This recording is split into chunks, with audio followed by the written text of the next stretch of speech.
تبارك رحمانا رحيما وموئلا وثنيت صلى الله ربي على الرضا محمد المهدى إلى الناس مرسلا وعترته ثم الصحابة ثم من تلاهم على الإحسان بالخير مبلا وثلث أن الحمد لله دائما وما ليس مبدوءا به أجدم العلا وبعد. Taib, Bapak Ibu, saudaraku semuanya yang semoga semuanya dirahmati oleh Allah Tabaraka wa Ta'ala. Alhamdulillah kita masuk di sesi yang kedua, yang insya Allah kita hari ini akan membahas terkait dengan ilmu fikih, yang insya Allah materi kita pada siang hari ini akan diisi oleh Al-Ustadz Dr. Ahmad Sarwat LC MH Hafizahullah Ta'ala. Sebelum beliau memulai, izinkan kami untuk membacakan profil beliau terlebih dahulu. Beliau untuk S1, beliau alumni dari Lipia Jakarta di Fakultas Syariah jurusan Perbandingan Madhab. S2 beliau di Institut Ilmu Al-Quran atau IIQ Jakarta. Kemudian doktoral beliau, S3 beliau juga di IIQ Jakarta. Dan beliau sebagai pendiri dan ketua yayasan yang memimpin Yayasan Darul Ulum Al-Islamiyah, dan beliau pun sebagai pendiri Rumah Fikih Indonesia. Nah, hari-hari ini kita akan menghadapi Natal kan gitu ya, untuk teman-teman kita non muslim. Maka kita mengambil tema salah satunya terkait dengan bagaimana kita membangun rasa tasamuh, membangun rasa toleransi untuk teman-teman kita dengan non muslim. Maka yang akan kita bahas pada siang hari ini adalah terkait dengan fikih interaksi kita sebagai seorang muslim dengan teman-teman kita di non muslim. Maka tidak berpanjang kalam, kami serahkan tempat dan waktu kepada beliau. Ayatafaddal masykura ma'jura.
Bismillahirrahmanirrahim.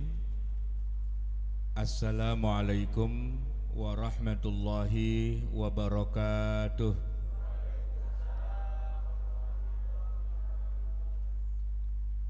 Alhamdulillahi rabbil alamin.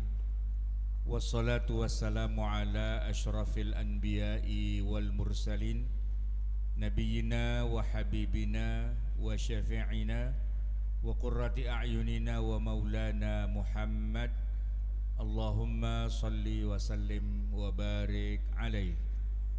Bapak Ibu jamaah hadirin yang dirahmati Allah, tema tentang fikih interaksi antara muslim dengan non muslim terus terang saja jarang-jarang dibahas kalau kita bicara tentang ilmu fikih. Biasanya kalau kita bicara fikih, ruang lingkupnya lebih banyak masalah peribadatan, masalah sholat atau toharoh, atau katakanlah zakat, puasa, haji. Paling jauh fikih muamalah, ya bagaimana jual beli ya dan sebagainya. Atau juga ada sebagian yang bicara fikih tentang masalah nikah, waris, ya kemudian talak, rujuk dan sebagainya. Tapi kalau bicara bagaimana bermuamalah antara kita kaum muslimin dengan orang-orang di luar agama Islam yang secara khusus dibahas secara ilmu fikihnya, boleh jadi ini jarang-jarang dibahas. Nah, oleh karena itu, karena tadi sudah disampaikan, kita ini juga bulan Desember, minggu depan ada Natal, minggu depannya lagi ada tahun baru, dan di mana-mana udah kita lihat pemandangan apa hiasan-hiasan Natal ya Pak ya. Ada pohon Natal, ada kado-kado, ada sale dan sebagainya. Nah, kita akan sedikit banyak ya bicara tentang tema itu. Mana yang boleh, mana yang tidak boleh. Bapak Ibu jamaah sekalian yang dirahmati Allah. Tapi sebelum kita bicara lebih lanjut tentang bagaimana hukum interaksinya, kita harus sepakati dulu siapa yang disebut dengan non-muslim itu. Non-muslim itu jamaah sekalian, kalau secara teknisnya adalah orang-orang yang tidak membaca dua kalimat syahadat atau tidak langsung keturunan dari orang-orang Islam. Ya karena begini Pak, kalau bapaknya dan ibunya misalnya Nasrani kan otomatis anaknya juga ternasranikan. Walaupun kalau pas baru brojol sih itu disebut Islam gitu ya. Kullu mauludin yuladu 'alal fitrah, tapi kemudian kan illa min abawahu fa yuhawidanihi au yunassiranihi au yumajjisanihi, ya orang tuanya akan membawa dia otomatis ke agama yang dibawa oleh orang tuanya. Jadi Islam itu adalah orang yang keturunan Islam atau orang dari luar Islam yang baca syahadat. Nah yang bukan itu ya berarti bukan Islam. Cuma begini jamaah sekalian, ada satu pertanyaan yang menarik, kira-kira ada yang bisa jawab enggak? Kan kalau nabinya kita umat Islam ini kan Nabi Muhammad, sedangkan nabinya orang Nasrani itu kan Nabi Isa. Terus Yahudi itu nabinya siapa Pak? Nabi Musa ya. Oke. Islam ada, Kristen ada, Yahudi ada. Yang Islam ini kita nih ya umat Nabi Muhammad. Kalau umatnya Nabi Musa atau umatnya Nabi Isa, Yahudi atau Nasrani, itu kan kita bilang bukan Islam ya. Pertanyaannya, Nabi Musanya Islam apa bukan? Umatnya Nabi Muhammad Islam, umatnya Islam. Nabi Musa Islam. Tar dulu, Nabi Musa Islam gak nih? Islam ya. Umatnya Nabi Isa Islam gak Pak? Pernah baca syahadat? Pernah baca syahadat gak Nabi Isa? Ya nggak usah ditanya lah, orang dia aja Nabi kok ya. Ya kalaupun baca syahadat la ilaha illallah wa ana rasulullah kan gitu kan. Ya udah pasti Islam. Nabi Isa Islam, Nabi Musa Islam. Umatnya gini Pak, ini kita harus lebih rinci. Umat yang mana dulu? Kan umatnya ada yang beriman, ada yang kafir. Ya umatnya yang kafir ya kafir, umatnya yang Islam ya Islam. Saya tanya Pak, Abu Lahab, Abu Jahal tuh umat Nabi Muhammad bukan? Islam atau kafir dia? Nah gitu. Jadi tidak mentang-mentang umatnya Nabi Isa atau Nabi Musa lantas kafir, enggak juga. Kafir apa enggak kafir ya tergantung dia. Kalau dia beriman pada ajaran yang dibawa oleh nabinya ya dia muslim. Sedangkan kalau dia tidak beriman ya dia kafir gitu ya. Oke, sekarang kita bicara tentang begini Pak. Apa yang menjadi masalah di kalangan Yahudi atau di kalangan Nasrani sehingga yang tadinya mereka Islam ikutin ajaran nabinya kok kemudian sampai mereka dianggap sebagai yang orang kafir? Dalam hal apa kok mereka jadi kafir? Gini Pak, kalau yang Yahudi jelas ya, mereka itu nggak masalah sih kalau masalah beriman pada rukun iman yang 6 semuanya mereka imani. Mereka percaya pada Allah, pada malaikat, pada nabi, kitab suci, hari akhir, mereka sepakat. Cuman yang jadi masalah adalah ketika bicara Nabi Muhammad mereka nggak mengimani sebagai nabi, itu masalah. Bicara tentang kitab suci mereka beriman pada Taurat, pada Injil, tapi begitu Quran mereka nggak mau. Nah itu yang jadi masalah kan. Mereka tidak beriman pada kenabian Muhammad dan tidak beriman kepada Al-Quran, dan itu yang jadi masalah. Sedangkan kalau umat Nasrani, nah ini ada bonusnya Pak, ya menarik di dalam surat Al-Maidah ya. Surat Al-Maidah ayat 72 dan 73 Allah sedikit membahas tentang kenapa nih ya umatnya Nabi Isa kok jadi kafir, jadi keluar dari Islam. Ada dua ayat. Yang pertama ayatnya bunyi begini, laqad kafara, sungguh telah kafir, alladzina qalu, mereka yang berkata, innallaha, sesungguhnya Allah, huwa, dia adalah Al-Masih ibnu Maryam, Allah itu dia adalah Al-Masih putra Maryam. Nah yang ngomong kayak gitu Pak, ya dibilang kafir sama Al-Quran. Cuma Quran gak nyebut umat Nabi Isa kafir, nggak nyebut Nasrani kafir, enggak. Tapi siapapun orangnya yang mengatakan bahwa Allah itu adalah Al-Masih putra Maryam, maka dia kafir.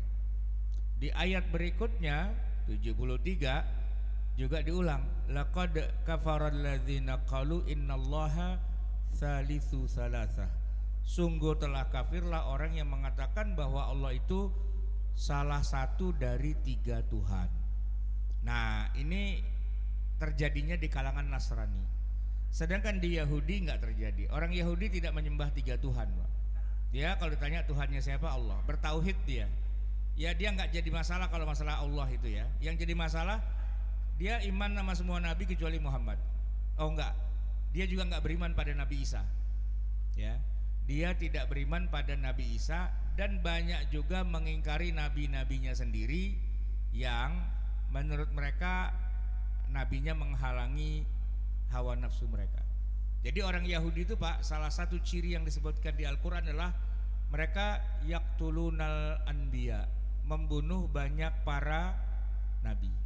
Di antara nabi yang dibunuh yang terkenal itu Pak, pertama Nabi Zakaria. Nabi Zakaria dibunuh sama Yahudi. Kemudian Nabi Yahya juga dibunuh, dan yang terakhir Nabi Isa, mereka juga membunuh Nabi Isa. Walaupun di dalam Al-Quran nanti dikoreksi, wa ma qataluhu wa ma salabuhu walakin syubbihalahum.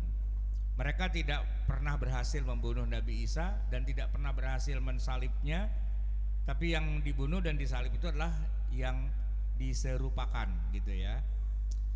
Pak, saya mau tanya lagi yang kedua, sejauh mana Bapak kenal agama Kristen? Kalau dalam cerita Yesus disalib, ya kan, itu kan ada yang menyalibnya. Siapa yang nyalib Yesus? Tentara Romawi. Oke. Tentara Romawi yang nyalib Yesus. Pertanyaannya sekarang, bukannya Yahudi? Tadi kan yang membunuh Nabi Zakaria Yahudi, yang bunuh Nabi Yahya Yahudi, yang bunuh Nabi Isa Yahudi. Kenapa kok dalam cerita-cerita di film di mana itu tentara Romawi? Bagaimana jalan ceritanya? Gimana jalan ceritanya kok jadi Romawi? Gini Pak, Nabi Isa itu tinggalnya kan di Palestina, bukan di Romawi. Romawi kan jauh dari situ ya. Nah, yang jadi raja pada saat itu di Palestina, kerajaannya itu rajanya Yahudi. Jadi kerajaannya adalah kerajaan Yahudi. Cuman memang mohon maaf Pak, raja-raja Yahudi ini emang pada kebangetan. Tukang mabok, tukang minum, tukang kawin, tukang apalah gitulah. Pokoknya kebejadan moral gitu kan. Ya namanya raja bejat moralnya kan ya. Di situ ada Nabi Zakaria. Ya kritis, ya mengkritisi lah, nggak boleh itu, karena mereka tuh ada yang menikahi istri orang gitu, ya istri orang dinikahi gitu, adik sendiri dinikahi, jadi ada katakanlah ada kemungkaran yang sangat berat yang dikritik oleh para nabi. Nah maka nabi-nabi yang ada di Palestina itu dimusuhi oleh raja. Kenapa? Karena rajanya amoral, para nabinya mengkritik hal itu, ya kan? Nah, sampailah akhirnya pada Nabi Isa. Nabi Isa ini ternyata pengikutnya banyak. Mengingat Nabi Isa itu orangnya kan low profile. Orang miskin yang mendekat sama Nabi Isa itu banyak banget. Apalagi dia juga punya mukjizat yang unik, Pak. Nabiullah Isa alaihi salam itu bisa ngobatin orang sakit. Bahkan orang udah mati pun hidup lagi. Pengikutnya banyak gitu. Nah, sehingga untuk membunuh Nabi Isa ini agak susah juga kalau cuma sekedar ditangkap dihukum karena banyak yang protes pastinya kan. Maka raja-raja Yahudi di situ kemudian kerjasama dengan kerajaan yang lebih besar, yaitu Roma, kerajaan Romawi. Nah, orang-orang Romawi sih sebenarnya bukan agamanya Yahudi, enggak Pak. Mereka tuh penyembah berhala aja. Cuman mereka sangat fanatik dengan kerajaannya dan sangat takut kalau kerajaannya akan diruntuhkan ya oleh pemberontak-pemberontak. Nah, di situ Pak, Nabi Isa kemudian difitnah, dianggap ini pemberontak. Nah, dia bikin gerakan yang mau meruntuhkan kerajaan Romawi. Lihat tuh, dia lagi menghimpun pengikutnya banyak banget, udah menjadi sebuah genre yang besar, ya kan? Maka Yahudi-Yahudi ini tidak secara langsung membunuh Nabi Isa, tapi dia gunakan tangan penguasa untuk menghabisi Nabi Isa. Tuduhannya apa? Tuduhannya pemberontak, mau ngancurin negara dan sebagainya. Maka jadi buronan tuh Nabi Isa, dia uber-uber, ya kan? Dan sebagai pengkhianat hukumannya apa? Ya hukumannya hukuman mati, disalib gitu. Jadi ada beberapa versi nih Pak. Kalau Yahudi nggak suka sama Nabi Isa sebenarnya bukan karena subversi, karena Nabi Isa sama dengan nabi-nabi yang lain mengkritik raja yang akhlaknya bejat. Tapi raja Yahudi lapor kepada penguasa Romawi yang lebih besar lagi. Nah, tuduhannya apa? Subversi, mau meruntuhkan kerajaan Romawi. Tangkaplah dia, dibunuh gitu kan. Tapi saudara-saudara kita umat Kristiani, kalau kita tanya Yesus itu disalib, kesalahannya apa? Dia nggak bisa jawab Pak. Paling dia bilang gini, menebus dosa-dosa umat manusia. Gitu Pak. Jadi lain lagi versinya gitu kan. Padahal yang sesungguhnya yang terjadi adalah dia disalib oleh tentara Romawi. Kalau menurut kerajaan Romawi ini calon pemberontak, tangkap bunuh. Kalau menurut Yahudi ini orang resek banget gitu. Kita mau foya-foya, mau enak-enak, dikritik melulu gitu ya. Nah, jadi akhirnya Nabi Isa alaihi salam ya memang tidak dibunuh Pak, memang tidak disalib, diapain Pak? Nabi Isa tidak dibunuh, tidak disalib, tapi diapain? Ya, barrafa'ahullahu ilaihi, Allah mengangkat dia ke sisinya kan gitu Pak. Tapi apapun itu, mau dibunuh, mau disalib, mau diangkat, yang jelas dia sudah nggak ada lagi di muka bumi, ya kan? Nggak ada lagi di muka bumi. Ya memang kita nggak bilang dia mati, nggak bilang terbunuh, nggak bilang disalib. Tapi apa dia masih hidup? Nggak juga. Maksudnya apa masih ada bersama dengan para pengikut dan sahabatnya? Enggak, dia diangkat ke langit. Ya itu penghormatan pastinya Pak. Tapi riwayat Nabi Isa kan selesai berarti saat itu, ya kan? Nah, jadi para pengikutnya ini udah nggak punya nabi lagi, nggak punya tokoh lagi gitu kan? Dan mereka tetap masih diuber-uber oleh kerajaan Romawi. Nah, dalam kejar-kejaran seperti itulah akhirnya mereka berpikir begini, daripada kita terus-terusan diuber-uber, dituduh sebagai subversi dan sebagainya, mendingan kita ngaku terus terang bahwa kita tidak ada keinginan untuk melakukan itu semua. Toh guru kita Yesus sudah mati, kita hanya mewarisi ajarannya yang sifatnya moral saja. Nah sejak itu mereka sudah nggak diapa-apain. Cuma ada satu masalah. Apa? Ajaran Nabi Isa itu menuhankan cuman satu Tuhan saja. Sedangkan orang-orang Romawi Tuhannya harus banyak. Siapapun Tuhannya, tapi nggak boleh kalian Tuhan cuma satu, harus banyak. Dan kalau kalian mau hidup tenang di Romawi, kalian Tuhannya harus banyak juga, gitu. Nah kan puyeng Pak. Antara mereka mau terus, atau kalau enggak mereka ditangkap dibunuh. Akhirnya bikin kamuflase. Kamuflasenya adalah, ya kalau gitu kita bilang aja, sebenarnya Tuhan kita juga tiga sih. Walaupun tiga itu sebenarnya satu, tapi satunya adalah tiga, tapi tiganya adalah satu, gitu Pak. Dimuter aja situ Pak tuh ya kan. Coba Bapak tanya sama saudara-saudara kita yang Kristen ya. Saya kemarin ngobrol sama Pak Pendeta, kebetulan diminta ngisi kajian bareng. Ada Islam, ada Kristen, ada ustadznya dua, satu Islam, satu Kristen gitu. Nah ini nih yang satu lagi Kristen, Pak Pastor.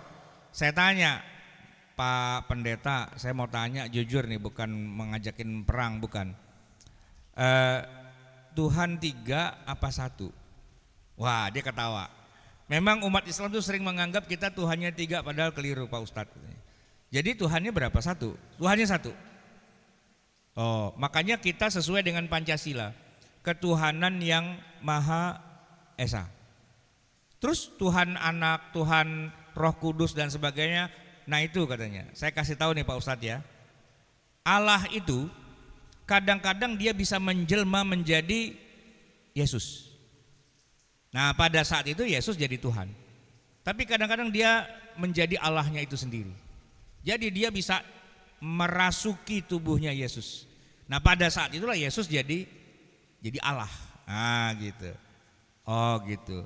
Ya saya kurang nyambung tapi ya anggaplah itu benar gitu ya. Anggaplah itu benar. Tapi emang dia bulat di situ. Saya tanya, kenapa kok sampai ada pemahaman Tuhan itu ada tiga tapi satu, tapi tiga, tapi satu, tapi tiga. Itu untuk kamuflase dia bilang. Karena kalau enggak kita bilang Tuhan kita tiga, kita dibunuh sama Raja Romawi. Oh gitu. Sebenarnya aslinya Tuhan cuma satu. Cuman kalau ada kebutuhan perlu dibilang tiga, ya kita bilang tiga. Gitu. Jadi kompromi Pak. Kompromi. Jadi on off gitulah kira-kira. Karena resikonya dibunuh Pak. Ya logis, masuk akal. Ya kan di zaman Nabi Muhammad kan ada sahabat Nabi namanya Ammar bin Yasir. Disuruh murtad, kalau enggak dibunuh. Lalu dia bilang, ya udah saya murtad, saya keluar dari agama Muhammad, kan dilepas tuh ya. Setelah itu kan dia nangis-nangis menghadap Nabi, kata Nabi nggak apa-apa, udah biarin aja.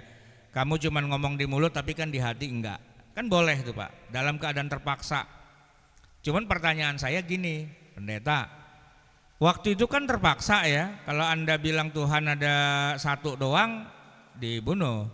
Kalau sekarang siapa yang mau bunuh Anda? Kan nggak ada. Gitu. Nah itu dia katanya. Sejarah udah begitu. Sekarang kita udah nggak bisa balik lagi bilang Tuhan cuma satu. Ya karena kita pernah bilang Tuhan bisa jadi tiga, tapi tiganya adalah satu kesatuan. Ya berarti ya udah gitu aja gitu kan. Jadi Bapak Ibu jamaah sekalian, sikap tiga adalah satu adalah tiga, itulah yang disebut dalam Al-Maidah, laqad kafaral ladzina qalu innallaha tsalitsu tsalatsa. Telah kafirlah orang yang mengatakan Allah itu satu dari tiga Tuhan. Udah jelas Pak ya, di mana letak titik kafirnya mereka, dan mereka jelas-jelas bukan Islam, mereka kafir. Tapi kita belum masuk materinya nih Pak, baru memetakan saja Islam gimana, kafir gimana ya. Sekarang kita bicara intinya. Kalaupun mereka itu kafir dan bukan Islam, pertanyaannya adalah, apakah orang yang mengatakan Tuhan itu tiga atau Yesus itu adalah Tuhan, otomatis sama kita jadi musuh dan boleh kita bunuh? Gimana Pak? Apakah orang yang mengatakan Tuhan itu tiga atau salah satu dari tiga gitu ya, apakah otomatis jadi musuh dan boleh kita bunuh?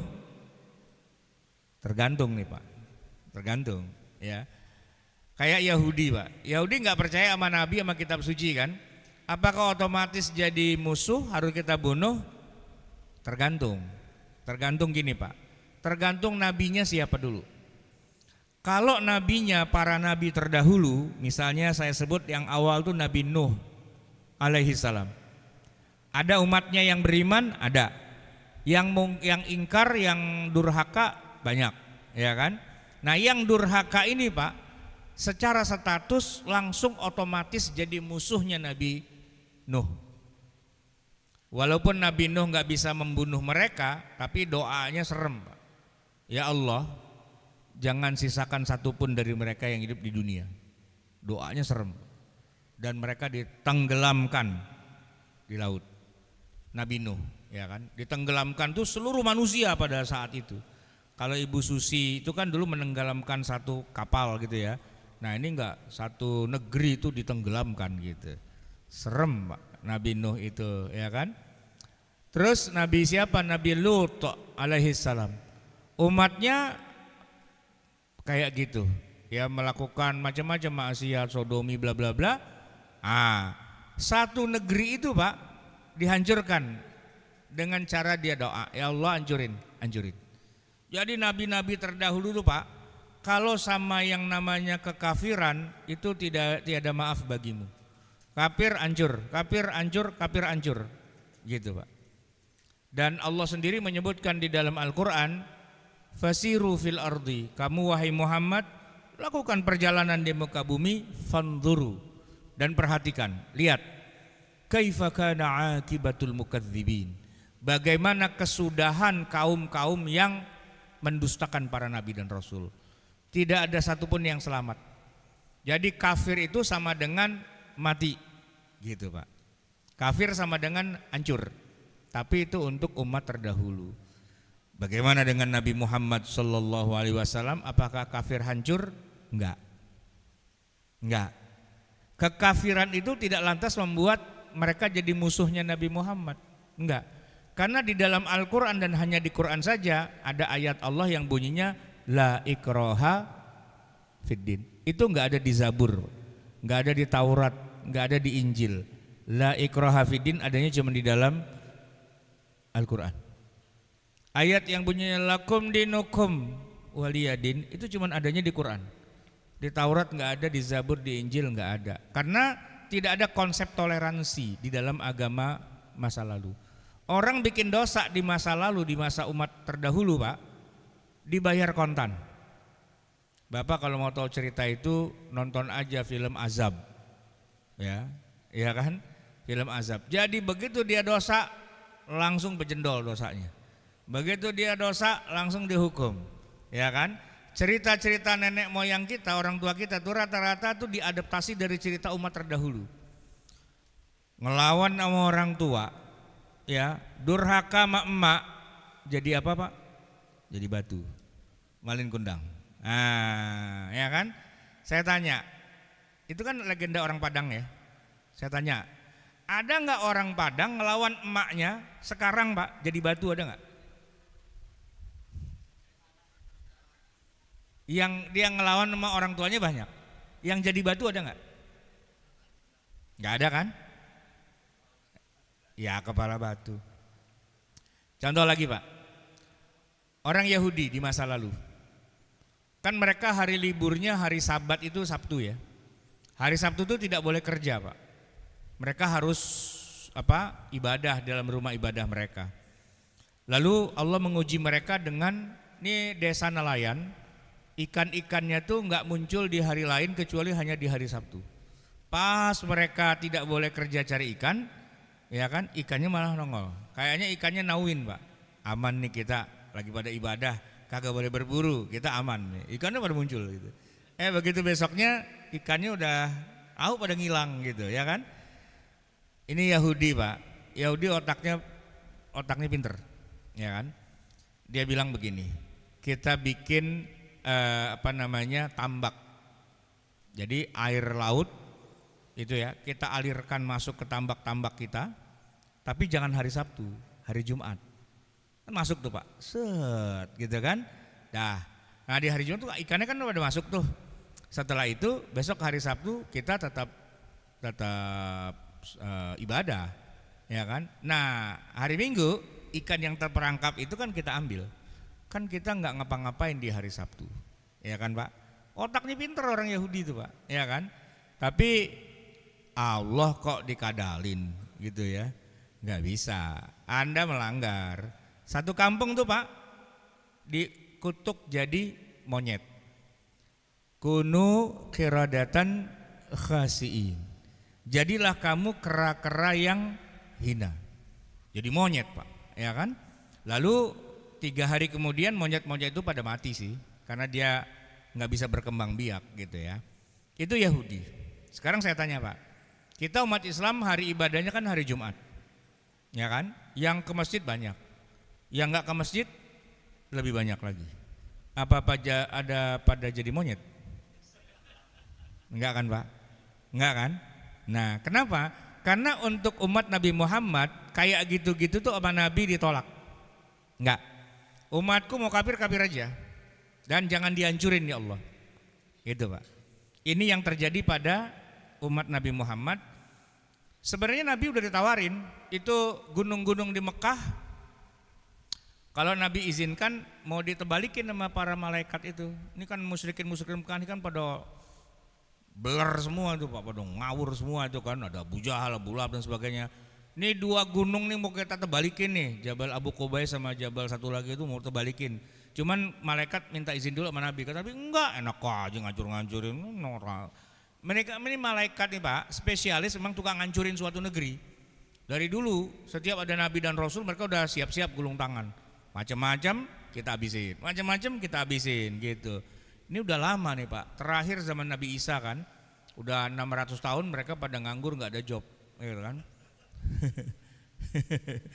Nah ada orang Mekah ya kan pada ngelawan sama Nabi, ya kan mereka udah gatal tangannya kan, cuman mau ngomong sama Nabi mereka nggak berani ngomong sama bosnya aja, malaikat Jibril yang sering ketemu Nabi. Jibril bilang kirim salam sama teman-teman anak-anak di lapangan, katanya kenapa? Pada gatal tangannya gitu. Kenapa emang? Ini gunung-gunung di Mekah mau dihancurin gitu. Kenapa emang? Ya kan pada kafir tuh mereka. Biasanya emang begitu ya Rasul. Kalau ada Nabi udah diapain gitu, mereka tuh emang ditugasin sama Allah untuk ngancurin gitu. Jadi ya kalau ya udah ada kesempatan kabarin aja ntar kita hancurin gitu. Kabarin apaan? Kagak ada hancur-hancuran. Enggak. Saya berharap mereka nanti masuk Islam. Ah gitu. Jadi nggak ada Pak penghancuran itu nggak ada. Ya sejak Nabi Muhammad orang mau kafir aja. Silahkan jadi orang kafir, nggak masalah. Itu hak kalian. Gitu. Ya kalau mau Islam ya boleh monggo silahkan gitu kan. Jadi Nabi Muhammad SAW itu tugasnya bukan untuk mengislamkan umat manusia, bukan. Tapi cuman menyampaikan bahwa risalah terakhir udah datang, ini saya. Kalau mau beriman ayo, kalau enggak ya lulu gua selesai gitu aja. Nanti masalah urusan di akhirat ya atur sendiri, ya kan?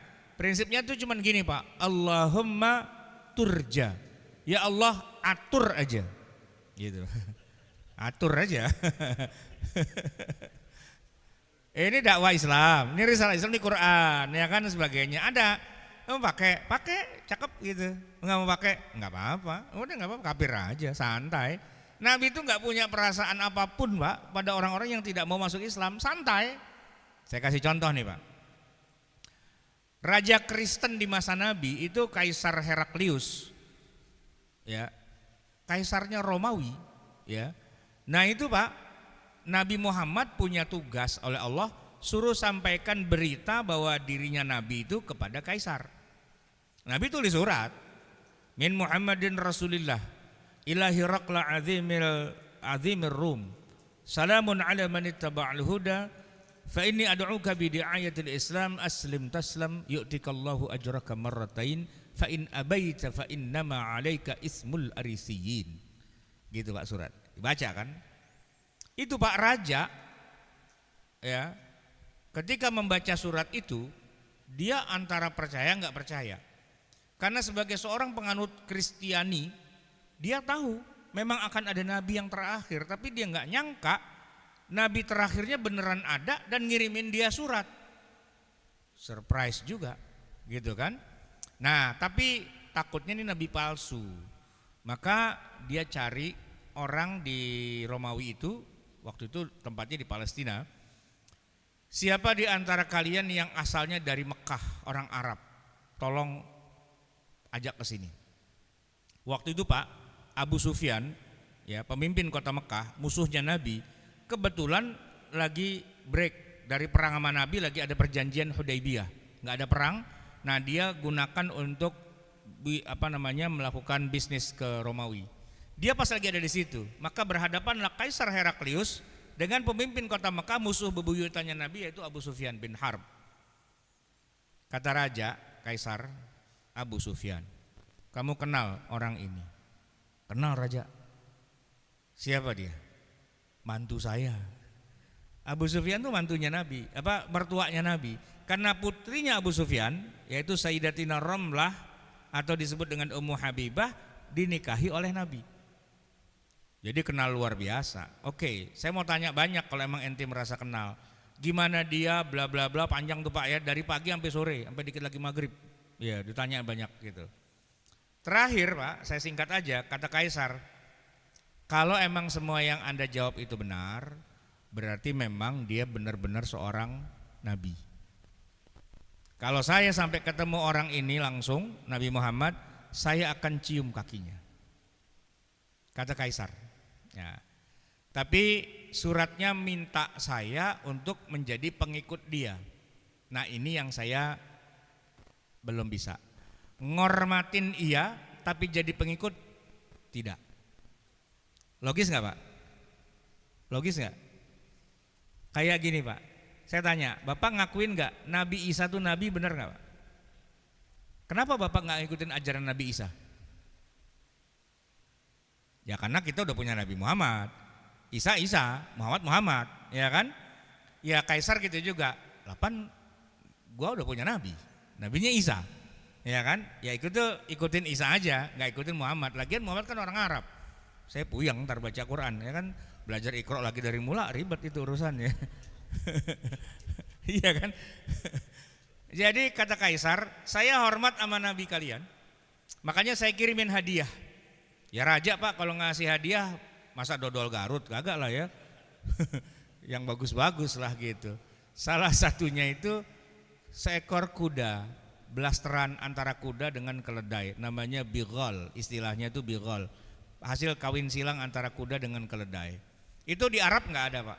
Itu kalau cara kita zaman sekarang tuh mobil ya, itu Mercedes yang terbaru atau Tesla gitulah yang paling mahal.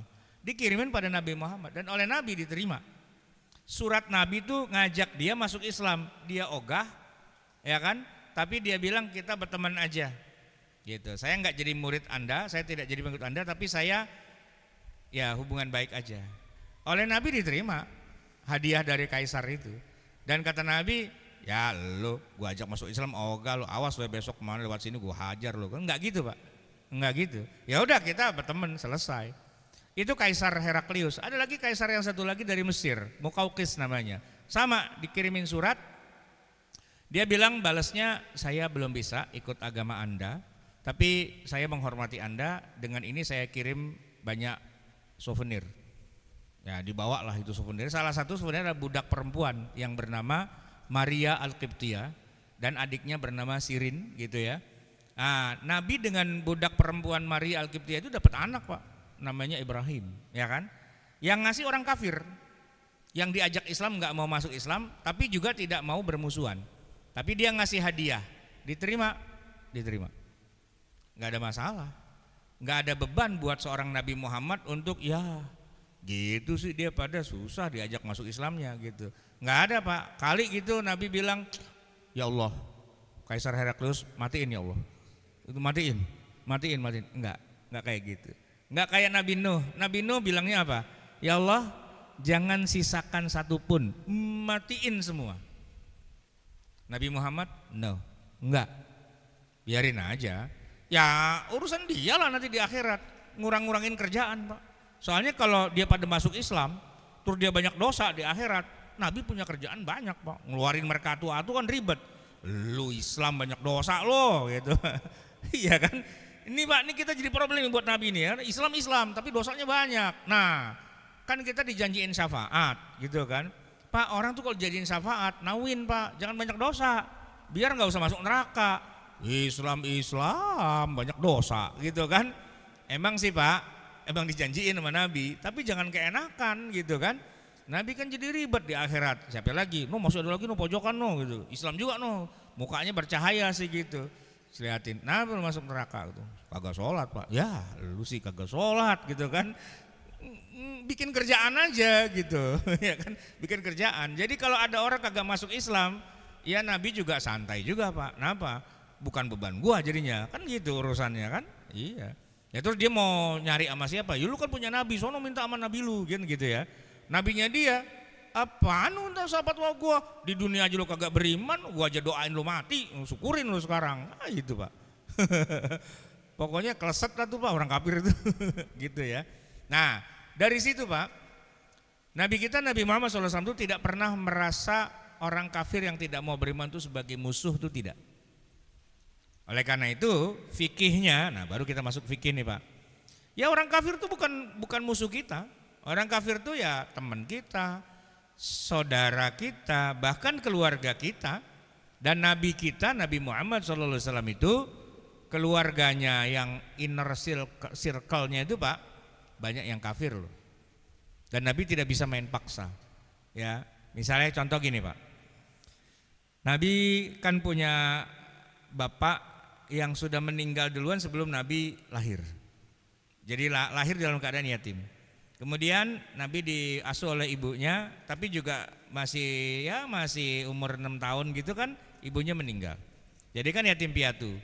Nah yang melihara Nabi sampai gede sampai tua, gantian sih ya kakeknya, tapi sebentar cuma 2 tahun Abdul Muthalib. Yang paling lama ya sama pamannya Abu Thalib. Abu Thalib ini Pak sampai hembusan nafas yang terakhir dia nggak mau masuk Islam. Jadi Nabi kita diasuh dan dibesarkan bukan di dalam sebuah keluarga muslim. Bapaknya kafir. Orang yang mengasuh Nabi Muhammad dari kecil sampai dewasa, sampai nikah, sampai berkeluarga adalah orang kafir, non muslim. Ya kan? Yaitu Abu Thalib, ya kan? Dan Nabi sangat dibantu oleh Abu Thalib. Karena gini Pak, ketika di usia 40 Nabi dapat wahyu, kan dia dimusuhin sama gembong-gembong musyrikin Mekah kan. Abu Thalib tuh gembong juga sebenarnya, dan yang lebih senior. Cuman namanya dia sosok ayah pada Nabi, dia nggak menghalangi Nabi. Justru dia menghalangi orang-orang yang mau mencelakakan Nabi Muhammad. Lo macam-macam memponakan gua, ributnya sama gua lo. Gitu Pak. Iya. Orang musyrikin Mekah pada segan. Abu Thalib, enggak ribut sama Abu Thalib panjang nih urusan gitu kan. Enggak. Jadi Nabi Pak, selama Abu Thalib masih hidup aman. Enggak ada yang berani coal-coel. Kenapa? Ya karena backingannya orang paling top di Mekah. Abu Thalibnya enggak masuk Islam, enggak, dia kafir, tapi dia melindungi Nabi Muhammad SAW sebagai ponakan, gitu Pak. Nah jadi Abu Thalib ini orang kafir yang membesarkan Nabi Muhammad. Kira-kira Pak, Nabi Muhammad menganggap Abu Thalib sebagai musuh apa bukan? Bukanlah. Iya sebagai orang yang paling baik. Urusan dia enggak beriman ya urusan dia sama Allah lah. Tapi kalau masalah kebaikan Abu Thalib 100%. Kita aja belum pernah belain Nabi Muhammad. Abu Thalib pasang badan, macam-macam memponakan gue, ributnya sama gue lu, gitu Pak. Jadi ya gimana ya? Abu Thalib itu emang nggak bisa masuk surga sih Pak. Ya dia tetap di neraka, cuman nerakanya neraka yang paling ringan. Nah nanti kalau kita pengen masuk neraka juga mau yang paling ringan nggak bisa. Itu udah diambil sama Abu Thalib itu. Udah ambil sama dia duluan. Katanya dia disuruh pakai terompah yang terbuat dari api yang membara, yang kalau terompahnya dipakai otaknya mendidih gitu Pak. Gitulah ya. Jadi ya tidak otomatis kalau orang kafir tuh musuh, enggak, ya kan? Yang kedua, Nabi punya mertua tadi Abu Sufyan, ya kan? Mertuanya Abu Sufyan. kafir juga, malah kafir harbi itu, ya kan? Tapi apakah Nabi kemudian bermusuhan? Ya enggak otomatis gitu ya. Dan Nabi juga punya mantu yang non muslim juga, yaitu namanya Abul As. Nabi punya anak perempuan yang pertama namanya Zainab, nikah sama Abul As. Ketika beliau dapat wahyu, anaknya Nabi nih yaitu Zainab diajak Islam, masuk Islam. Lakinya kagak mau. Lakinya itu namanya Abul As, kafir Pak. Bayangin Pak, Nabi Muhammad sosok bapak kafir, mertua kafir, menantu kafir. Ya Nabi hidup di tengah-tengah orang kafir Pak. Mau dia di Mekah bersama orang kafir, mau dia di Madinah bersama orang kafir. Jadi kalau hari ini kita bicara fiqhul mu'ayasyah atau fiqhul ta'ayush bainal muslimin wa ghairihim, kita punya patokan Nabi. Kalau Nabi begini ya kita ikutin, Nabi begitu ya kita ikutin. Kita nggak ngarang-ngarang, ya kan? Jadi poin yang pertama sekali adalah apakah orang kafir itu otomatis musuh kita? Enggak otomatis musuh. Yang baik ya teman, ya kan? Nah, yang ngajakin berantem ya gimana ya? Ada dua nih Pak. Ketika Nabi masih di Mekah dan dimusuhi sama orang kafir, ya kan? Nabi tidak pernah ngeladenin. Enggak ada istilah lo jual gue beli, enggak ada. Ya, yang ada nyelamatin diri, nyingkir, selamatkan dirimu, fasda bima tu'mar wa'arid anil jahilin, wa'arid anil musyrikin. Ngilang aja, jangan diladenin, pokoknya kita selamatin diri masing-masing gitu. Sampai akhirnya Nabi sudah tidak punya backing lagi di Mekah, yaitu Abu Thalib wafat. Itu Nabi hijrah. Selama masih ada Abu Thalib, Nabi enggak hijrah. Gara-gara Abu Thalib wafat, biasanya enggak wafat, nih tumben dia wafat itu Pak Abu Thalib itu. Ya tumben kan, belum pernah mati dia sebelumnya Pak, tumben hari itu dia meninggal. Ya habis sudah dikerjain gitu kan. Disitulah Nabi kemudian nyingkir ke Madinah. Jadi ketika orang kafir memusuhi, tidak otomatis juga kita lawan, enggak. Nomor satu, hitung dulu pasukan ada berapa. Nah kalau musuhnya banyak, pasukan cuman segini kita lawan, hancur kita. Enggak gitu. Kalau emang musuhnya banyak dan kita memang diusir dari negeri itu, berangkat kita berangkatlah ke Madinah, ya kan? Sampai di Madinah orang Mekah masih juga ngajakin perang. Nabi ngitung lagi, pasukan udah banyak belum nih gitu. Kalau kira-kira sudah seimbang, ayo dah, ya kan? Allah sudah memberikan izin, udzina lil ladzina yuqataluna bi annahum zulimu wa innallaha ala nasrihim laqadir. Ya udah, kita ladenin yuk, kita perang juga gitu. Jadi Nabi perang itu Pak sama orang kafir karena Nabi diperangi. Itu pun Nabi nyingkir dulu, enggak ujuk-ujuk perang. Gitu Pak. Ya jadi kita nih Pak, contoh di Indonesia ya. Ketika Portugis datang ke sini dan memerangi kita ya kita perang. Kalau nggak bisa perang ya kita pura-pura belagak pilon dulu, ya kan? Nah nanti kalau bisa ngelawan, ada Diponegoro ngelawan, ada Imam Bonjol ngelawan, Tengku Umar ngelawan, gitu kan? Nah tapi kalau emang nggak mampu ngelawan ya udah mau bilang apa gitu. Belanda gitu juga Pak, ya kan? Belanda di sini ya kita lawan kalau bisa. Kita merdeka di Belanda balik lagi ya kita lawan, ya kan? Sampai akhirnya Belanda yang kafir itu mengajukan pengakuan, mengakui kedaulatan Republik Indonesia bukan 45 sih Pak ya, 49. Oke, nggak apa-apa. Belanda akhirnya mengulurkan salam perdamaian kepada bangsa Indonesia. Dia bikin bangunan, dia bikin kedutaan besar di Jakarta. Tuh dekat rumah saya Pak, Rasuna Said, pusat kebudayaan Belanda, Erasmus Huis. Jadi ya Belanda udah bukan musuh lagi Pak. Ya Belanda sudah jadi orang baik walaupun dia kafir.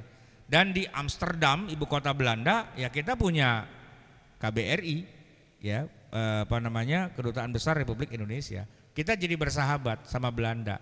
Kalau dulu ketemu Belanda kita tuncep gitu, ketemu Belanda kita cekek gitu kan. Ketemu Belanda kita tusuk gitu dulu waktu masih perang. Tapi ketika sudah damai nggak bisa Pak. Wah ada bule nih, cekek yuk gitu, nggak bisa Pak. Ya kan? Ketemu ada turis asing di Bali gitu kan. Nah bule nih gitu kan, yuk kita sliding tackle gitu, enggak Pak. Kita selengkat gitu, kita sunatin yuk gitu, enggak bisa. Kenapa? Karena enggak mentang-mentang dia kafir lantas dia musuh. Kalau dia memusuhi ya boleh gitu Pak. Jadi orang kafir itu bukan musuh ya. Orang kafir itu ya dia sama dengan kita sebagai warga negara, ada hak-hak dan kewajiban kita. Nomor 2 Pak, dia kafir dan Quran menyebutkan mereka kafir, ya kan? Bahkan di ayat Quran ada ayat bunyinya begini Pak, innamal musyrikuna najasun, innamal musyrikuna najas. Sesungguhnya orang-orang musyrik itu najis. Tapi jamaah sekalian, walaupun ayatnya bilang orang musyrik itu najis, secara fakta tubuhnya bukan benda najis. Jadi nggak perlu Pak kalau kita salaman sama orang kafir, najis lu gitu, kita lepet-lepetin gitu, nggak perlu. Cuci tangan gitu nggak perlu. Ya tubuhnya orang kafir, tubuhnya tidak najis. Yang najis apanya? Yang najis siriknya, kepercayaan akidahnya itu najis. Tubuhnya enggak. Dari mana dasarnya Nabi minum susu 1 baskom rame-rame sama orang kafir? Itu emang budaya orang Arab Pak. Bapak kalau mau coba boleh juga sih ya. Ini kambing Pak, diperas ya, taruhin ember di bawahnya, berapa ekor gitu kan, penuh tuh embernya Pak. Nah orang Arab di masa Nabi budayanya adalah kalau ngumpul ngeriung, kalau kita kan kopi, teh, ya kan, pisang goreng, apaan gitu, tahu bulat digoreng mendadak, gitu-gitulah ya. Nah, tapi kalau waktu itu Pak, cemilannya tuh susu. Tapi nggak pakai gelas Pak, pakai ember, pakai baskom. Dan minumnya dikasih dulu kepada tamu yang paling senior, kepada Nabi, kepada Abu Bakar. Tafadhol, minum, glok, glok, glok, glok, glok, dah. Tafadhol ke sampingnya Pak, minum, glok, glok, glok, glok, udah tafadhol, muter gitu Pak. Itu Pak kalau kita ada di situ dikasih bilang tafadhol, syukron. Ogah gue bekas iler lo gitu Pak. Tapi itu budaya orang Arab. Dan Nabi dengan orang kafir minumnya bareng gitu Pak, dari 1 baskom yang sama. Berarti air liurnya orang kafir itu enggak najis Pak, enggak. Tapi kalau dia kencing najis, ya nggak usah orang kafir Pak, kita juga kencing najis, ya kan? Iya, jadi kalau yang benda najis dari tubuh manusia kan ada ya, air kotoran manusia najis, darah yang keluar najis, muntah najis gitu kan. Tapi kalau keringat najis nggak Pak, keringat? Kalau bau iya, kalau bikin enak nih keringat lo bau gitu kan, iya. Tapi keringat itu tidak najis, makanya Bapak sholat baju keringetan boleh nggak Pak? Ya boleh-boleh aja, cuman kesian orang sampingnya, ini orang bau perangus begini masuk masjid lagi gitu kan, kayak kita suruh pakai minyak wangi gitu kan. Nah misalnya kata kita ketemu orang kafir, badannya ada keringatnya, lalu kena ke kita, apakah najis? Enggak najis ya. Tubuh orang kafir itu tidak najis, bahkan Nabi juga ya katakanlah bergaul dengan mereka gitu ya. Nah kemudian karena orang kafir itu bukan musuh ya, tapi mereka adalah orang yang jadi teman kita gitu ya, maka nyawa mereka juga haram loh Pak untuk kita bunuh. Orang kafir tuh haram loh dibunuh Pak, ya kan? Kalaupun ada orang kafir dibunuh di zaman Nabi ya, itu kan hanya dalam perang Badar, perang Uhud, perang Khandaq. Di luar perang tuh nggak boleh loh ngebunuh orang kafir itu Pak, haram. Bahkan di dalam perang saja tidak semuanya boleh dibunuh. Dalam perang Badar itu Nabi menghentikan perang di tengah perang. Kata Nabi nggak boleh, jangan ada yang dibunuh, ditangkap aja jadi tawanan gitu. Dan dalam perang-perang Islam itu Pak, kalau ada orang kafir ya, dia ada di negeri kafir dan dia orang kafir, tapi ternyata dia orang tua Pak, udah kakek-kakek gitu ya, udah nenek-nenek, aki-aki gitu, udah keripet-keripet gitu kan, ya itu nggak boleh dibunuh. Termasuk wara wanita, emak-emak nggak boleh dibunuh, anak-anak nggak boleh dibunuh, para pendeta, rahib tuh nggak boleh dibunuh. Kenapa? Karena Allah melindungi mereka, orang kafir. Yang boleh dibunuh hanya tentara kafir yang mau bunuh kita. Kalau dia mau bunuh kita, kita bunuh. Tapi ada kejadian unik Pak, di masa Nabi itu Usamah bin Zaid itu pernah duel dengan orang kafir. Sampai akhirnya Usamah berhasil menjatuhkan orang kafir itu, tinggal tebas doang lehernya. Orang kafirnya bilang begini, asyhadu an la ilaha illallah wa asyhadu anna Muhammadar Rasulullah. Lu dari tadi ngomong, sekarang aja baru syahadat lu dihajar, jeder gitu kan, mental tuh kepalanya gitu. Kabar itu sampai kepada Nabi dan Nabi mengatakan, kenapa orang udah baca syahadat masih dibunuh juga? Apaan ya Rasul, dari tadi kagak syahadat, saya udah gaji bergan berkali-kali gitu kan, masa tinggal tebas doang dia syahadat, pura-pura doang tuh gitu. Kata Nabi, asyaqaqta sadrahu, apakah kamu sudah bedah dadanya? Jangan-jangan dia memang ngomong beneran. Kaget Pak Usama. Waduh, saya merasa bersalah banget di hadapan Nabi. Apalagi Nabi sering ulang-ulang itu Pak, kemana-mana diulang gitu kan. Usama tuh jadi, aduh mendingan saya gak usah jadi orang Islam kali ya, begini gak enak banget tuh, bikin kesalahan sekali diulang-ulang mulu sama Nabi, ya kan. Jadi gak boleh membunuh orang kafir dalam sebuah peperangan kalau dia sudah baca syahadat.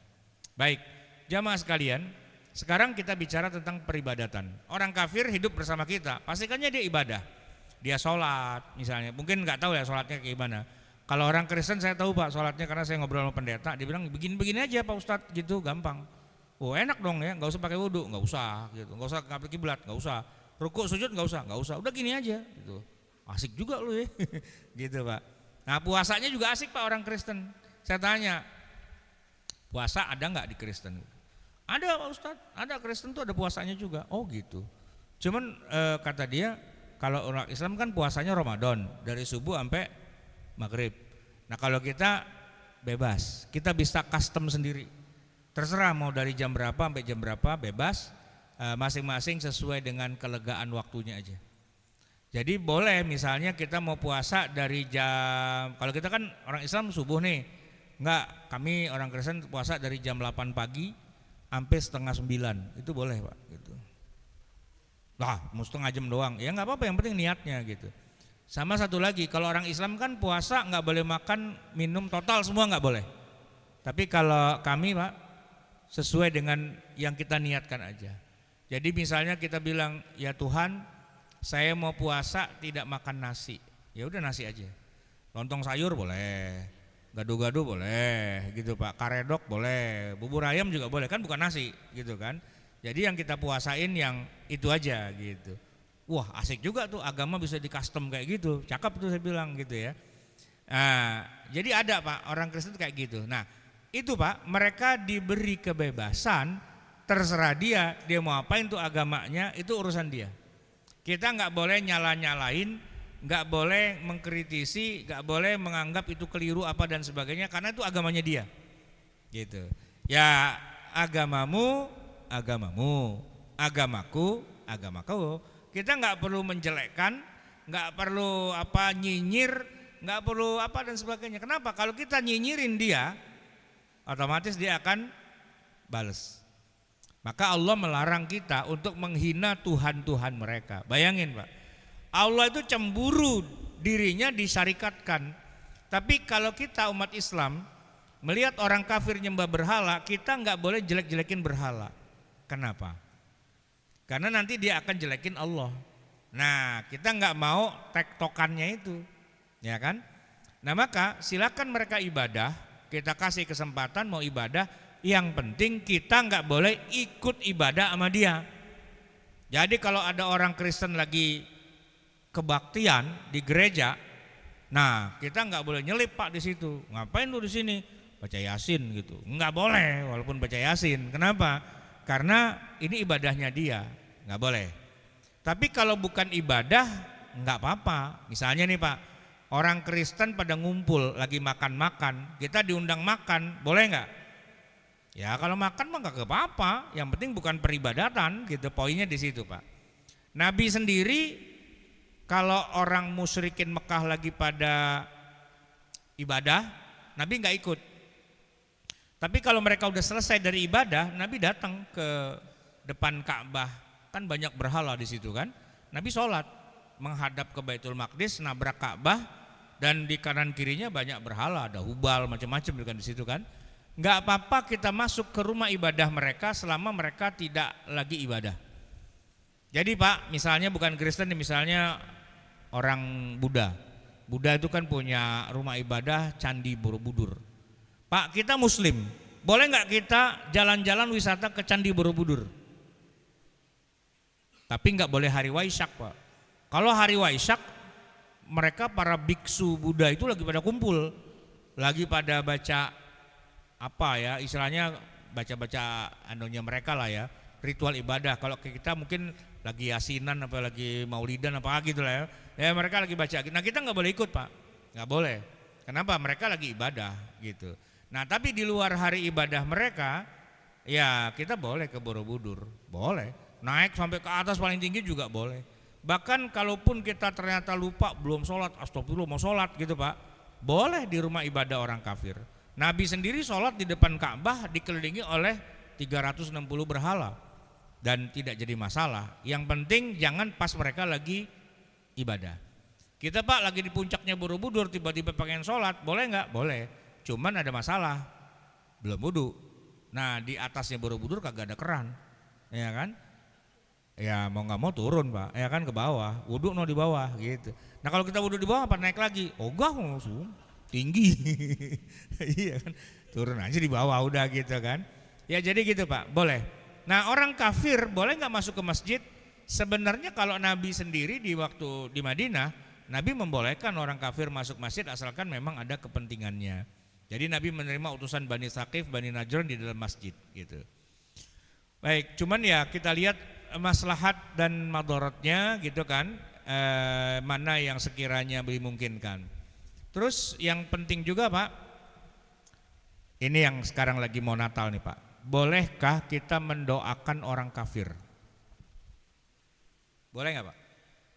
Mendoakan orang kafir itu boleh nggak Pak? Ntar dulu, ini harus jelas dulu.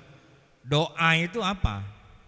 Gini Pak, Nabi Shallallahu Alaihi Wasallam ketika ditawarin oleh para malaikat untuk ngancurin kaumnya, ya kan? Kata Nabi jangan. Saya berharap agar Allah menurunkan pada mereka hidayah. Saya mendoakan agar mereka dapat pencerahan. Kalaupun tidak, ya dari anak cucu mereka. Itu doa apa bukan Pak? Doa. Umar bin Khattab itu Pak, awalnya pengen bunuh Nabi. Tapi Nabi bilang, ya Allah kuatkan Islam dengan Umar. Waktu didoain gitu Pak, Umarnya Islam apa kafir? Masih kafir saat itu. Didoain sama Nabi biar dia dapat hidayah, masuk Islam. Jadi Pak, mendoakan orang kafir agar dapat hidayah bukan cuman boleh, ya itulah namanya dakwah. Kita doain mereka, ya kan? Nah cuman gini Pak, yang nggak boleh itu orang kafir udah meninggal, terus kita doain, itu yang nggak boleh Pak, nggak boleh. Kenapa? Karena Nabi Ibrahim nih cerita, yang punya cerita awalnya Nabi Ibrahim. Beliau kan punya bapak namanya Azar nggak mau masuk Islam. Terus kata Nabi Ibrahim, ya udahlah Pak, bapak kalau nggak masuk Islam ya udahlah, tar gini aja, saya kan Nabi, nanti di akhirat saya pasang badan dah, saya akan minta sama Allah, ya Allah, ini satu nih orang keluarin dari neraka, kenapa? Bapak saya ini gitu. Kasihlah apa sebuah privilege gitu. Saya akan mintakan ampun kepada Allah. Nah, itu yang dikatakan di dalam Al-Qur'an enggak boleh. Maka dari nabiyin walladzina amanu, ya tidak boleh bagi seorang nabi atau orang beriman untuk memintakan ampunan kepada orang kafir walaupun itu adalah keluarganya sendiri.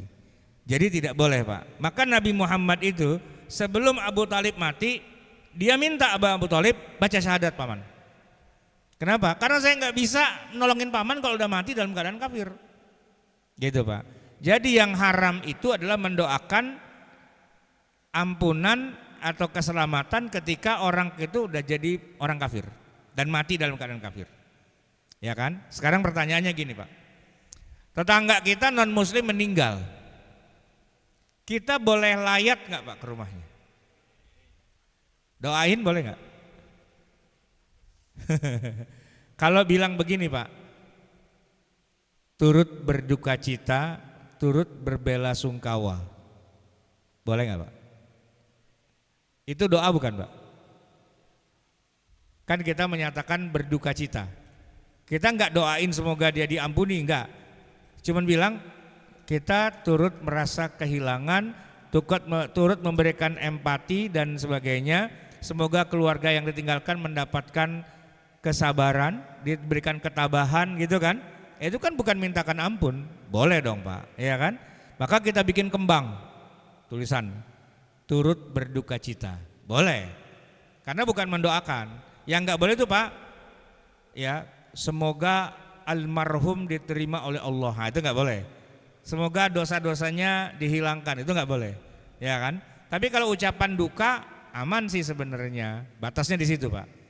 Tapi ya enggak boleh juga bilang begini, semoga disiksa di alam kuburnya, enggak gitu Pak. Enggak lah.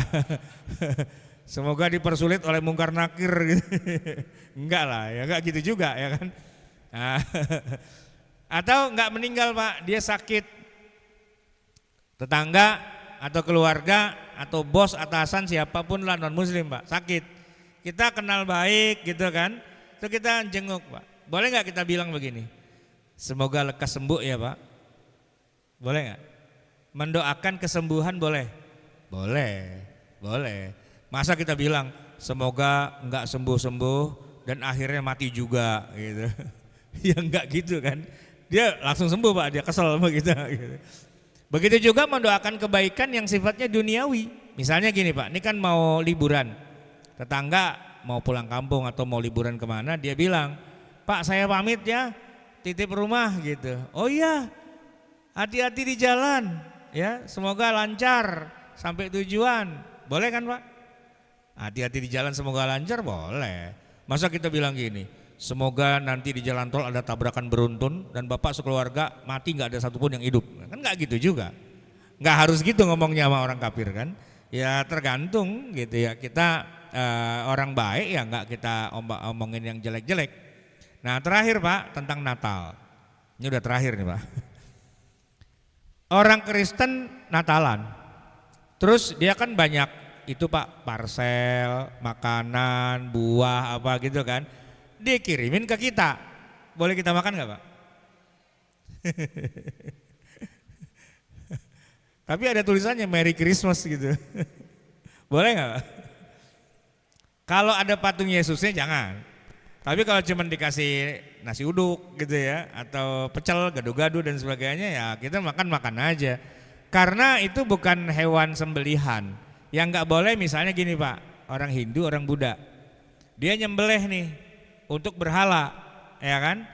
Nah, hewannya ini halal kehalalannya udah nggak bisa nih Pak, karena yang nyembelih bukan orang Islam, diniatkan untuk berhala. Nah, terus itu apa ayam, apa bebek, apa tuh dikasih ke kita, itu kita nggak boleh makan. Kenapa? Karena ini yang nyembelih saja juga bukan orang Islam dan nggak baca basmalah gitu kan, itu bermasalah. Tapi kalau yang di luar itu mah aman-aman saja. Orang Kristen Lebaran ngasih kita kado, Natal ngasih kita kado. Kita nggak pernah ngasih kado Pak sama dia. Kita yang Lebaran dia yang ngasih kado, ya kan? Dia yang Natal dia yang ngasih kado juga. Ya nggak jadi masalah sih. Cuman memang begini Pak, kalau kita bilang selamat Natal, sebagian ulama mengatakan itu haram. Dengan alasan berarti kita meridhoi. Dan kalau kita meridhoi sama saja kita ikut jadi kafir juga. Sama kita menganggap Nabi Isa Tuhan juga gitu kan. Maka haram, hukumnya nggak boleh ngucapin selamat Natal menurut sebagian ulama. Tapi banyak juga para ulama yang tidak terlalu peduli akan hal itu. Kenapa? Karena ini latar belakang. Jadi gini Pak, di negeri-negeri yang Islam dan Kristennya itu nempel baik, rata-rata para ulamanya tidak pernah mengharamkan selamat Natal. Saya kasih contoh Pak, negara yang sangat baik hubungannya antara Islam dan Kristen di dunia ini adalah Mesir. Dan memang Nabi Muhammad itu yang bilang sama para sahabat, nanti kalian kalau bisa masuk ke negeri Mesir, kalian harus berbaik-baik sama orang Mesir. Karena itu negeri ibu kalian. Nabi Ibrahim Pak punya anak Ismail, emaknya tuh Hajar tuh dari Mesir. Nabi Muhammad dapat anak namanya Ibrahim, emaknya itu Pak Maria Al-Qibtiyah dari Mesir.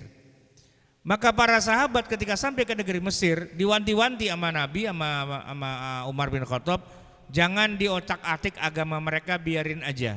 Jangan ada yang dicowel-cowel. Kalau mereka mau masuk Islam ya fabiha wa ni'mat, silakan aja. Tapi kita nggak usah mentargetkan mereka biar pada masuk Islam. Biarin aja, itu berjalan secara apa adanya. Orang Mesir Pak, karena orang Arab nih baik, ya kan? Mereka juga baik juga akhirnya. Dan akhirnya terjadilah akulturasi antara Islam dengan Kristen. Berteman Pak, main bareng apa dan sebagainya. Yang menarik, ini yang menarik Pak, pengaruh Islam di Mesir yang paling kentara itu adalah bahasa.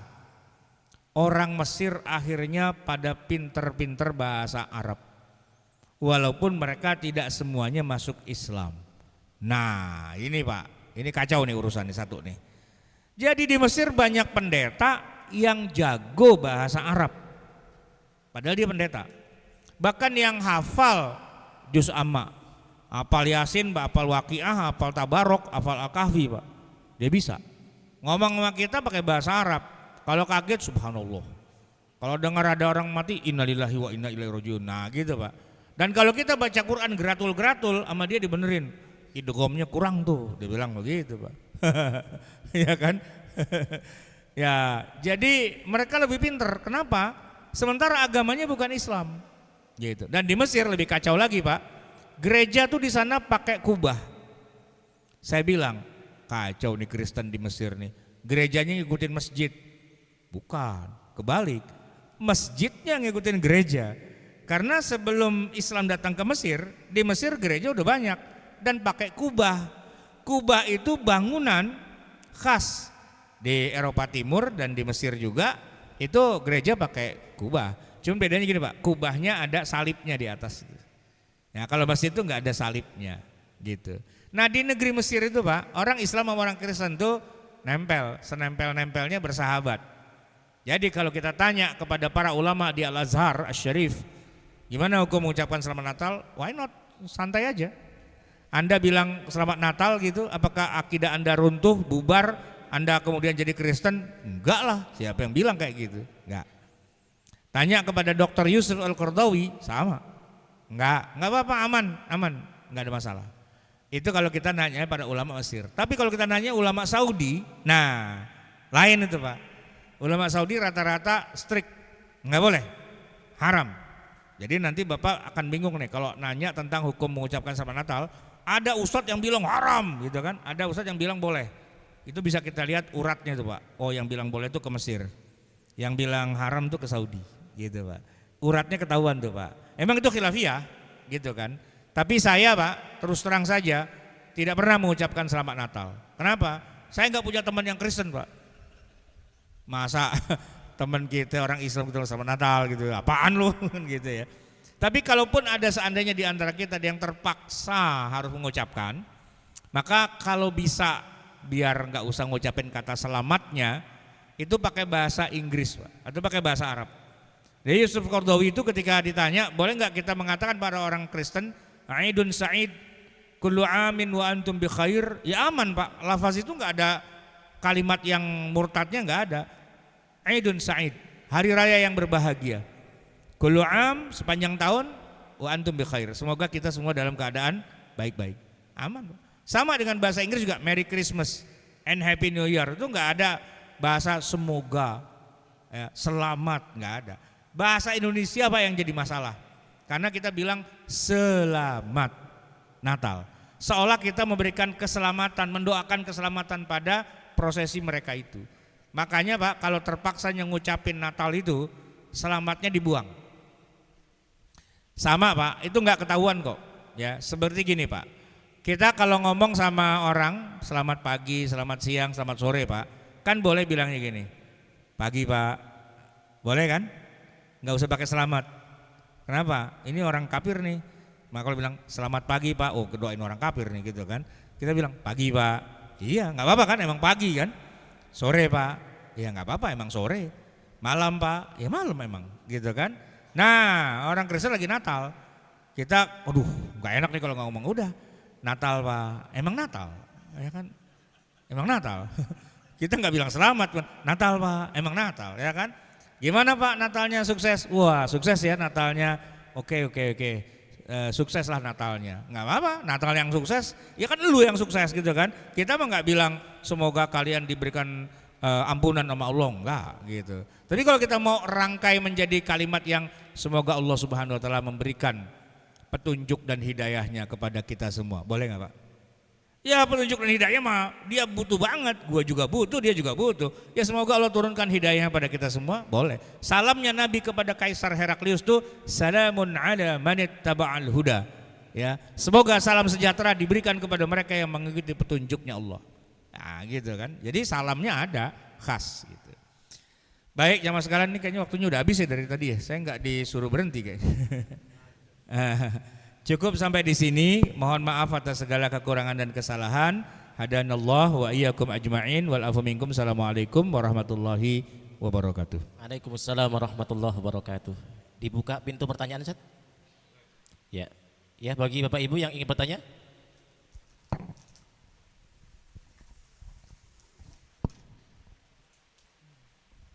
Assalamualaikum warahmatullahi wabarakatuh. Waalaikumsalam Mohon izin bertanya Ustadz, jika kita ada atau teman kita bilang saya mengucapkan selamat Natal hanya di mulutnya, hanya basa-basi aja itu Ustadz, itu boleh nggak Ustadz? Ya kita bisa bilang nggak apa-apa karena dia punya sanad ke Mesir. Karena kalau ulama Mesir tuh mengatakan ngucapin selamat Natal tuh aman, nggak ada masalah. Kalau nggak percaya ke Mesir aja. Iya. Di Mesir mah santai aja gitu. Tetangga kanan kiri Kristen, dia pada Natal haleluya haleluya gitu kan. Kita bilang Idun Sa'id, Idun Mubarak gitu kan. Kullu 'am wa antum bi khair gitu. Enggak ada masalah. Buat mereka itu enggak meruntuhkan akidah. Ya kan? Karena buat mereka akidahnya udah kuat. Lu aja akidah lu pada payah, ngomong gitu aja akidah rusak gitu kan. Digituin Pak sama orang Mesir. Tapi kalau orang Saudi nggak bisa, Anda ngomong itu berarti Anda akidahnya hancur gitu Pak. Nah tinggal Bapak ngajinya sama siapa, mau ustadz yang dari Mesir apa dari Saudi gitu aja gitu Pak. Jadi kalau ada yang bilang begitu ya, oh ya udah, ada juga ulama yang bilang boleh. Ini kedua Ustadz, tetangga saya kadang ini Ustadz sering berbagi dalam Natal, kadang-kadang ini baginya seperti ini Ustadz, besekan, ada ayam, ada lauk pauknya, ada apanya Ustadz. Nah itu kita was-was dia beli ayam di pasar, tak mungkin beli ayam di pasar Ustadz. Kedua juga katanya istri saya itu dia catering sama orang muslim, tapi saya kadang-kadang was-was juga Ya kalau ayamnya ayam yang halal ya nggak apa-apa. Yang nggak boleh kan ayam itu yang nyembelih orang kafir gitu ya. Orang kafirnya pun bukan Nasrani Yahudi tapi orang musyrik gitu kan. Ya kalau dia orang Jakarta beli ayam di mana ya di pasar lah pastinya, Islam pastinya gitu kan. Nah, kalaupun misal kata culas nih orang gitu kan bilangnya halal ternyata dia ambilin daging kodok gitu misalnya gitu kan. Kan kita nggak tahu Pak, apa kita disiksa ya enggak gitu. Cuman memang begini, kalau masalah halalnya halal, tapi masalah kebiasaan Pak. Jadi gini, gereja dan para misionaris memang biasa suka bagi-bagi hadiah dan sebagainya sehingga masyarakat jadi ketergantungan. Nah pelan-pelan nanti ada program untuk ya pengobatan gratis, gratis dan sebagainya gitu kan. Jadi lama-lama terjadi kristenisasi gitu kan. Tapi kalau masyarakat yang udah modern nggak apa-apa, dibantu, masuk Kristen kagak.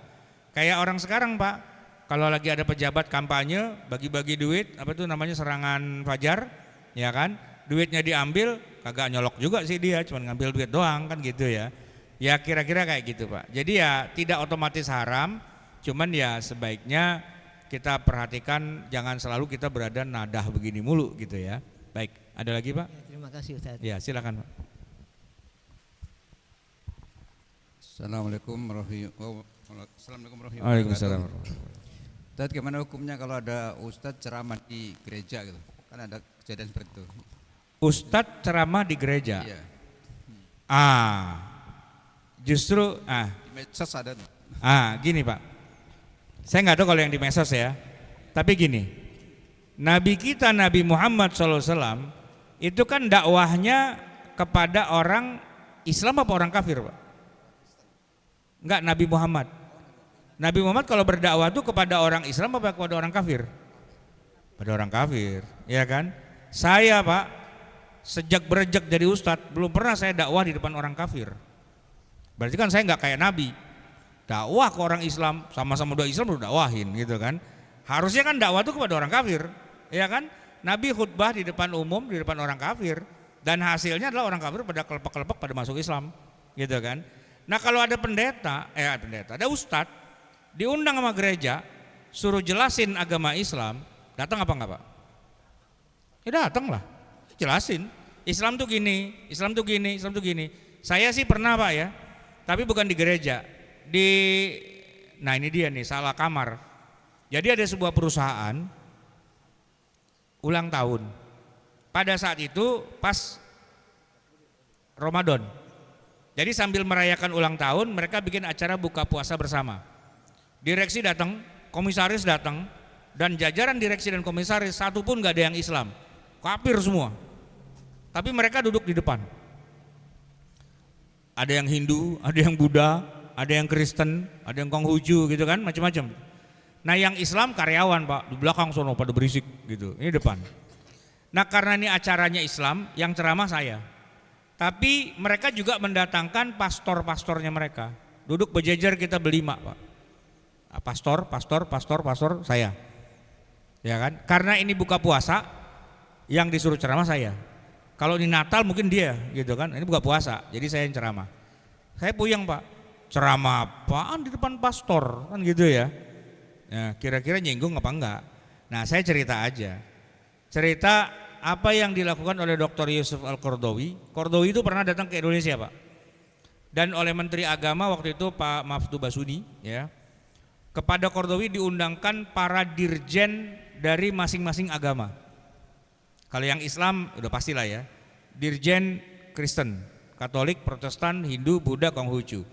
Sama jajarannya, semua kumpul, Qaradawi disuruh cerita. Suruh ceramah. Ada kali 2 jam tuh Pak dia ceramah.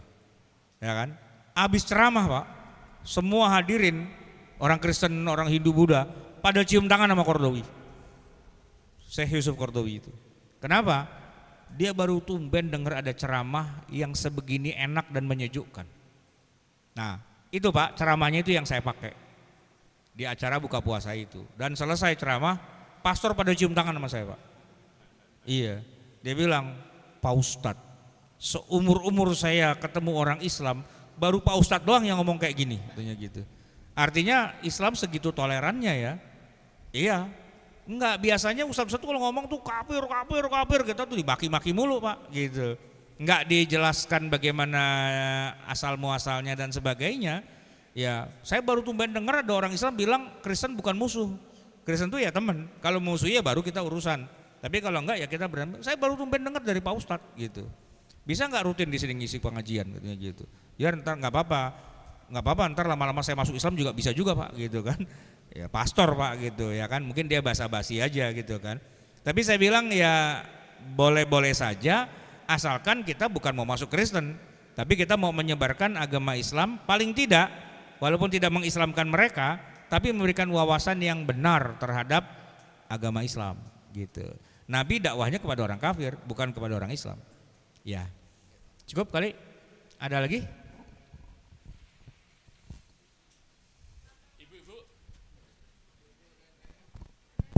Tes.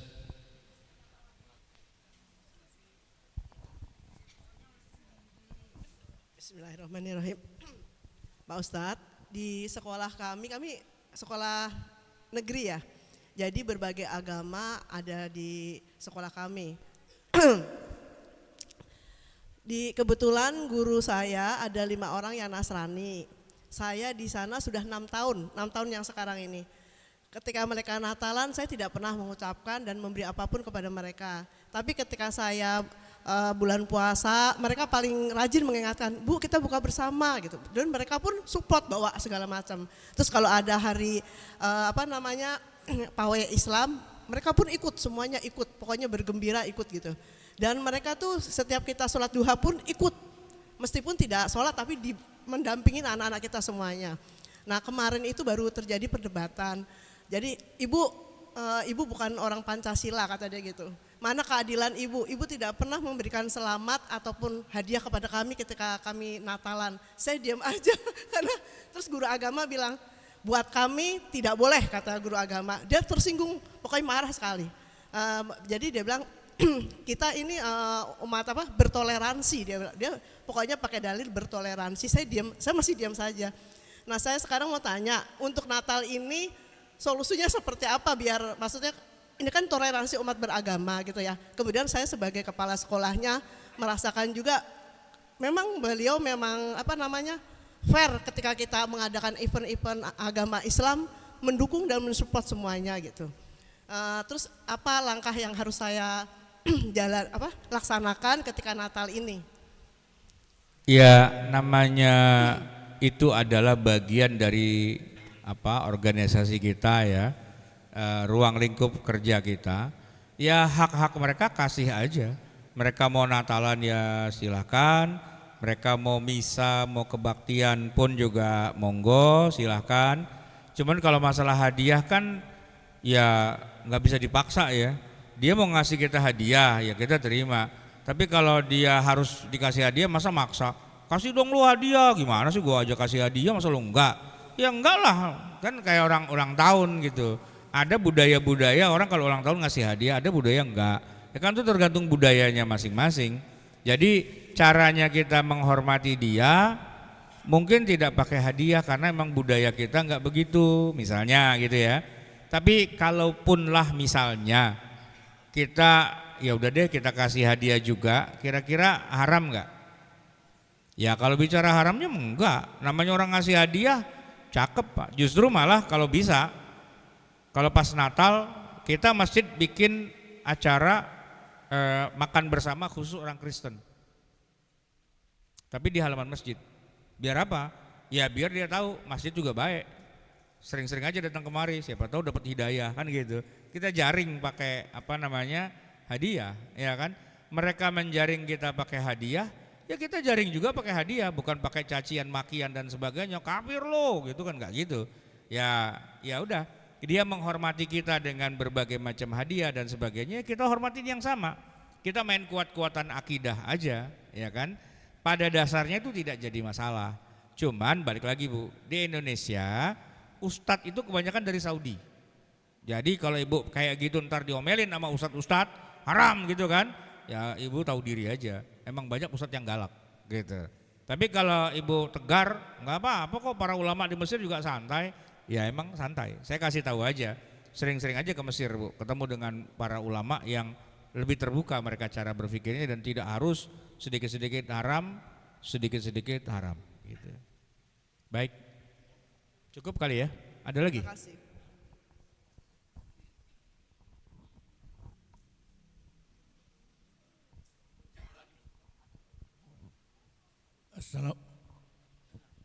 Assalamualaikum warahmatullahi wabarakatuh. Ini pertanyaannya di luar tema Ustaz. Ini kadang-kadang kan mulai masuk bulan Rajab Ustaz. Apa-apa saja yang bisa kita lakukan di bulan Rajab ini Ustaz? Terima kasih Ustaz. Syukron. Assalamualaikum warahmatullahi wabarakatuh. Waalaikumsalam warahmatullahi wabarakatuh. Ya segala yang baik seperti katakanlah kita urutin ya. Dari kita sholat ya. Kalau bisa kita ningkatkan sholat kita baik kualitas atau kuantitas itu bagus Pak ya kan. Karena pahalanya pasti akan dilipat gandakan. Yang tadinya jarang-jarang sholat sunnah tambahinlah sholat sunnah. Yang tadinya sholatnya gitu-gitu aja ya lakukanlah dengan baik. Membaca Al-Quranul Karim itu zikir yang paling tinggi. Ya kan tidak ada zikir yang lebih tinggi pahalanya dari Al-Quran karena dihitung per satu huruf, ya kan? Nah tapi saya tidak memaksakan harus sekian karena tiap orang punya kemampuan dan waktu dan peluang yang beda-beda. Sholat dibanyakin, baca Quran dibanyakin, zikir juga dibanyakin. Kalau perlu nanti puasa juga. Mungkin puasa enggak terlalu khusus, Senin Kemis juga bagus, puasa sunnah juga bagus. Kemudian, nah yang kadang-kadang orang suka lupa adalah begini. Semangatnya pas lagi bulan Rajab, Sya'ban, Ramadan, begitu udah lewat balik lagi. Udah enggak terlalu semangat lagi. Enggak apa-apa ya. Yang penting kita bisa memanfaatkan waktu sebaik-baiknya demi kita untuk bisa meningkatkan kualitas keimanan kita dan pahala kita di sisi Allah Subhanahu wa taala. Baik. Cukup barangkali?